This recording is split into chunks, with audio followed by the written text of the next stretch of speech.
কিছুদিন আগেও যেখানে ছিল সবুজ আর শান্তির ছবি, আজ সেখানে ছড়িয়ে আছে কেবল ছাই আর কান্না। এক দাবানলেই ফ্রান্সের দক্ষিণাঞ্চলের ওর অঞ্চল যেন রূপকথার গ্রাম থেকে হঠাৎ রূপ নেয় এক বিধ্বস্ত যুদ্ধক্ষেত্রে। কয়েক ঘন্টার মধ্যেই দাবানলের ভয়াল ছায়ায় ঢাকা পড়ে শত শত ঘরবাড়ি, শূন্য হয়ে যায় মানুষের জীবন।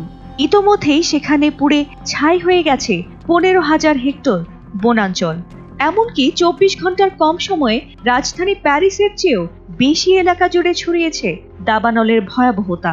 দেশটির স্থানীয় প্রশাসন এটিকে গত 80 বছরের মধ্যে স্মরণকালের সবচেয়ে বড় একক দাবানল হিসেবে বর্ণনা করছে।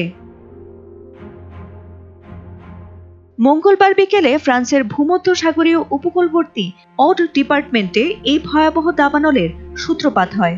প্রচণ্ড গরম, শুষ্ক আবহাওয়া ও জোরালো বাতাসের কারণে আগুন মুহূর্তেই ছড়িয়ে পড়ে বিস্তীর্ণ এলাকায়। এদিকে ঘন্টায় 5.5 কিলোমিটার গতিতে ছড়িয়ে পড়া আগুন যেন রোধ করা প্রায় দুঃস্বপ্নের চেয়েও কঠিন।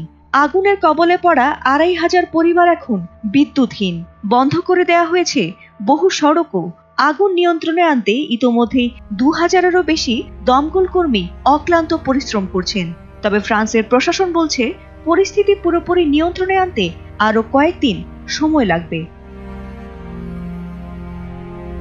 এদিকে আগুনের তাণ্ডবে যখন পুরো অঞ্চল দগ্ধ, তখন জাতিকে আশ্বস্ত করলেন প্রেসিডেন্ট ইমানুয়েল ম্যাক্রো।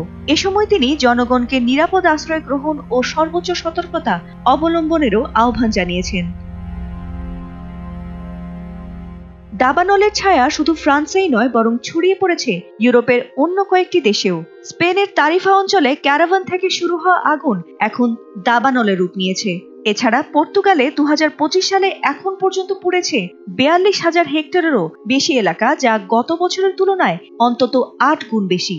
বিশেষজ্ঞরা বলছেন, ভূমধ্যসাগরীয় অঞ্চলে তীব্র গরম ও শুষ্কতা দাবানলের ঝুঁকি ব্যাপকভাবে বাড়িয়ে দিয়েছে। তাই এখন আর শুধু গ্রীষ্ম নয়, বসন্ত ও শরৎকালেও আগুনের আতঙ্ক ছড়িয়ে পড়ছে। ফাতিমা সুলতানা, এটিএন বাংলা।